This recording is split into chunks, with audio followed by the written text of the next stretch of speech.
কবিতাৰ শিৰোনাম জনমভূমি। কবি নলিনীবালা দেৱী। মেলিলো প্ৰথম চকু তোমাৰ কোলাতে আই, জনমৰ আদিম পুৱাত। মুদিম আকৌ চকু তোমাৰ কোলাতে শুই, জীৱনৰ শেষ সন্ধিয়াত।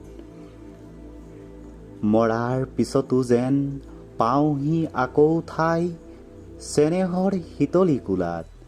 ভাগৰুৱা আত্মাই শেষৰ জিৰণিলৈ জিৰাবহি তোমাৰ ছায়াত। পখী হৈ আকাশৰ বুকুত ফুৰিম উৰি, বাহ ল'ম ওখ বিৰিখত। পুৱতিৰ লগে লগে জগাম তোমাক নিতে, বনৰীয়া সুৱদী গীতত। আকাশৰ তৰা হৈ লাগি চাই ৰম, সেউজীয়া শুৱনি জেউতি। জোনাকত মিল হৈ বিমান পথত ৰৈ, ওৰে ৰাতি কৰিম আৰতি।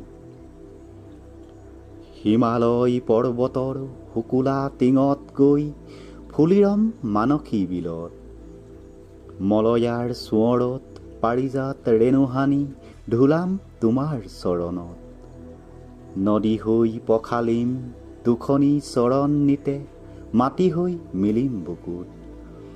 সোণোৱালী মেঘ হৈ ৰঙা হাঁহি বিৰিঙাম, হেতা পৰা দুখনি ওঠত। তোমাৰেই ধূলি বালি, তোমাৰ আকাশ বায়ু, আই মোৰ সৰগৰ বাস। তুমি মোৰ মৰতৰ পুণ্য মুকুতিৰ ভূমি, তুমি মোৰ তীৰ্থৰ প্ৰবাস।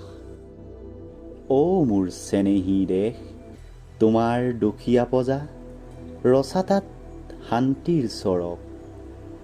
ক'ত পাম এনে প্ৰীতি সৰল প্ৰাণৰ ভাষা, সেৱাৰ মহিমাময় ত্যাগ।